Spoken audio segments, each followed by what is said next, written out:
வணக்கம். ஊர் உலகம் உங்களை வரவேற்கிறது. இன்னைக்கு நம்ம கெஸ்ட் கிச்சனுக்கு வந்திருக்கோம்.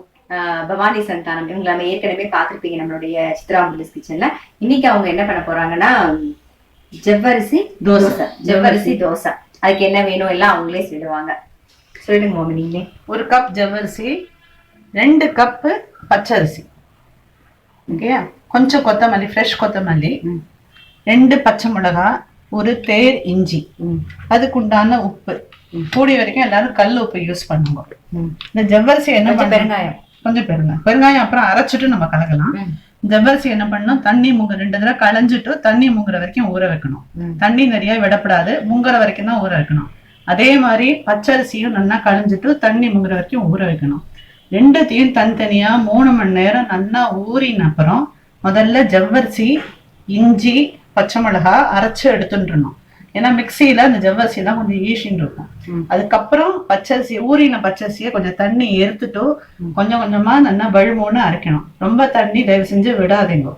ரெண்டுமே கரைச்சிட்டு உப்பு போட்டு பெருங்காயம் போட்டு 5 to 6 hours நல்லா ஊற வச்சுட்டேன்னா இது மாதிரி ஃபர்மெண்ட் ஆகி வந்துடும். இங்க பெருங்காய பவுடர் வாக்கச்சே போட்டா போறோம், ஸ்மெல் அடங்கிடும். கொத்தமல்லி கடைசியில வாக்கச்சையும் போடலாம், இல்லைனாக்கா அதோட கலந்து போடலாம். இல்ல சேர்த்து அரைக்க வேண்டாம். சேர்த்து அரைச்சுன்னா கலரே சுத்தமா மாறிடும். சோ ஜவ்வரிசி தோசையோட கலர் மாறிடும். நீங்க எய்தர் வாத்துட்டு பொடியா நறுக்கி தூவெல்லாம் ஊத்தப்ப மாதிரி, இல்லையா ஒவ்வொரு கரண்டி மாவும் போதும் பொடியா நறுக்கி கலந்து வாக்கலாம். சோ பிளெயினா சில பேர் பிடிக்கும், சில பேருக்கு கொத்தமல்லி போட்டு பிடிக்கும்.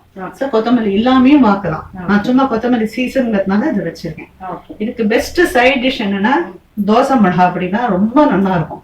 அப்படி இல்லையா வெங்காய சட்னி, கார சட்னி பண்ணலாம், இல்ல தக்காளி தொக்கு பண்ணலாம். இந்த ஜவ்வரிசியோட மெயின் என்னன்னா, இப்போ விரதம் இருக்கா, ஏகாதசி விரதம், அது மாதிரிலாம் விரதம் இருக்கா, அவள்லாம் புழுங்கலரிசி சாப்பிட மாட்டான். எப்ப பாரு அரிசி உப்புமா பண்ணி சாப்பிடணும், இல்ல வெண்பொங்கல் பண்ணி சாப்பிடணும். அவளுக்குலாம் அந்த ஜவ்வரிசி தோசை சாப்பிட்டானாக்கா ரொம்ப ஃபில்லிங்கா இருக்கும். 3 தோசை மேக்சிமம் சாப்பிட்டாலே ஃபில்லிங்கா இருக்கும். ஜவ்வரிசி பச்சரிசியில வாக்குறதுனால விரதத்துக்கு ரொம்ப யூஸ்ஃபுல்லா இருக்கும். ஸோ வெங்காயம் போடாம வாக்குறதுனால விரதத்துக்கு ரொம்ப ஆப்ஷன். நான் வெங்காயம் வச்சிருக்கேன், குழந்தைகள் வேணும்னு கேட்டானா பார்த்துட்டு மேல ஊத்தப்ப மாதிரி இந்த வெங்காயம், துருவின வெங்காயம், தோலி உரிச்சு துருவின வெங்காயம் மேல தூவி குழந்தைகளுக்கு வாத்து கொடுக்கலாம். சோ இது மெயினா விரதம் இருக்கிறவளுக்கு ரொம்ப யூஸ்ஃபுல்லா இருக்கும். அதே மாதிரி சொல்ல காலம்பரை வாக்குறதா இருந்தா முதல் நாள் சாயந்தரம் அரைச்சு வச்சிருங்க. சாயந்தரம் வாக்குறதா இருந்தா காலம்பரை அரைச்சு வச்சிருங்க. இட்லி தோசை மாவு மாதிரி கொஞ்சம் ஃபெர்மெண்ட் ஆனாதான் உங்களுக்கு வாக்குறதுக்கு இந்த எலாஸ்டிசிட்டி வரும். இல்லைன்னா ரொம்ப தடியா இருக்கும், அடையாட்டம் இருக்கும், சாஃப்ட்னஸ் இருக்காது உங்களுக்கு. இது வாத்து காமிக்கணும் பாருங்க. யூஸ் பண்ணிக்கலாம். அப்படி சில பேருக்கு இந்த டேஸ்ட் பிடிக்கலன்னா ஆத்துல இட்லி மாவு இருந்ததுன்னா அது ஒரு 2 கரண்டி கலந்து அதையும் வாத்துக்கலாம். மாவு வேஸ்ட் ஆகாது உங்களுக்கு. சோ அதுவும் பண்ணலாம். சரி, இப்ப நம்ம தோசை எப்படி வாக்குறது பாக்கலாம். ஓகே சித்ரா, முத்து முத்தா இருக்குன்னு சொல்லுங்க. நீங்க சொல்லுங்க. இந்த சொல்லுங்க பாருங்க, நல்லா பார்த்தீங்கன்னா தெரியும், மேல நல்லா முத்து முத்தா இருக்கு பாருங்க. இந்த மாதிரி இருக்கணும், எல்லாம் மாதிரி ஃபர்மெண்டா இருக்கணும் சித்ரா. இப்ப பாருங்க, வாக்குறேன். ஒரு கரண்டி வாத்துட்டு 1 கரண்டி மாவு தான் வாங்குவோம். அது ஆக்சுவலி நல்ல எலாஸ்டிசிட்டி கொடுக்கும். நல்லா இழுத்து வாக்கலாம். ரொம்ப நீர்த்து போயிடுதுன்னா மைதா தோசை, கச்சமா தோசை மாதிரி வாக்குற மாதிரி ஆயிடும். அப்படி நீங்க டென்ஷன் ஆயிடுவேன்னா அதுக்கும் நான் ஒரு வழி சொல்றேன், வாத்து முடிச்சுட்டு சொல்றேன். சப்போஸ் நீத்து போயிடுதுன்னா என்ன பண்ணும் பாத்தீங்கன்னா நான் சொல்றேன். ஓகேயா? இது மீடியம் ஃபிளேம்ல வச்சு வாத்துனா நல்லா இருக்கும். ஓகே,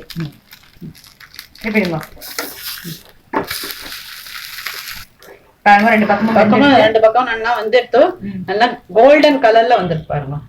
சாப்பிட அவ்வளவு டேஸ்டியா இருக்கும். அப்ப சித்ரா கூட சொன்னா ரொம்ப வாசனையா இருக்கு மாமி அப்படின்னா. ஜவ்வரிசி தோசை ஆக்சுவலி ரொம்ப வாசனையா இருக்கும்.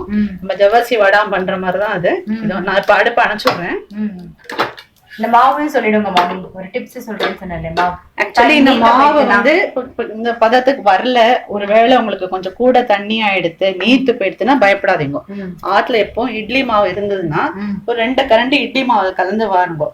இட்லி மாவு இல்லாட்டா கூட ட்ரை அரிசி மாவு போட்டு வாத்துட்டேன்னா ரொம்ப நல்லா இருக்கும். ஓகே, இதோட கொஞ்சம் நீர்த்து போயிட்டுனா ட்ரை அரிசி பண்ணி தோசை. சப்போஸ் இட்லி மாவு இருந்ததுன்னா அது கலந்து வாருங்க, நல்லா சாஃப்டா இருக்கும். இல்லைன்னா ட்ரை அரிசி மாவு இருந்து போட்டு அதுக்கு என்ன கொஞ்சம் உப்பு போட்டுட்டு வாத்துனா இந்த எலாஸ்டிசிட்டி வந்துரும். அதுக்காக நீத்து போச்சுன்னு பயப்படாதீங்க. சாப்பிட்டு பாருங்க. மிளகாப்பொடி நல்லெண்ணெய். நான் மிளகாப்பொடி தொட்டு சாப்பிடுறேன். நீங்க கார சட்னியோ எது வேணாலும். இன்னொரு விஷயம், இந்த தோசை வந்து நல்லெண்ணெய் குத்தி வார்த்தைன்னா இன்னும் வாசனையா இருக்கும். கூட ரிஃபைண்ட் ஆயில் இல்லாம நல்லெண்ணெயில வார்த்தைனா எப்படி நம்ம வெத்த குழம்புக்கு நல்லெண்ணெய் யூஸ் பண்ண நல்ல வாசனையா இருக்கு. இந்த தோசைக்கு நல்லெண்ணெயில வார்த்தைனா அவ்வளவு டேஸ்டியா இருக்கும். அவ்வளவு வாசனை. கிச்சனே பாருங்க எவ்வளவு மணக்குறதுன்னு. இப்போ இங்க பாருங்க, இந்த ஜவ்வரிசி தோசை வந்து நல்லா இந்த பச்சை மிளகா காரத்தோட சேர்ந்து நல்லா வந்து மிளகாப்பொடியோட தொட்டு சாப்பிடும்போது ரொம்ப சூப்பரா இருக்கும். நல்லா டேஸ்டா இருக்கும். கண்டிப்பா வந்து இதை வந்து நீங்க உங்க வீட்டுல ட்ரை பண்ணி பார்க்கணும். ட்ரை பண்ணி பார்த்துட்டு எங்க உங்க லைக்ஸும் கமெண்ட்ஸ் எங்களுக்கு போஸ்ட் பண்ணுங்க. எங்களோட சேனலை மறக்காம சப்ஸ்கிரைப் பண்ணி வச்சுக்கோங்க. அது மட்டும் இல்ல, உங்க ஃப்ரெண்ட்ஸ்க்கும் ஷேர் பண்ணுங்க. மாமியோட நான் இன்னொரு வேற ரெசிபியோட உங்களை சந்திக்கிறேன். Thank you all.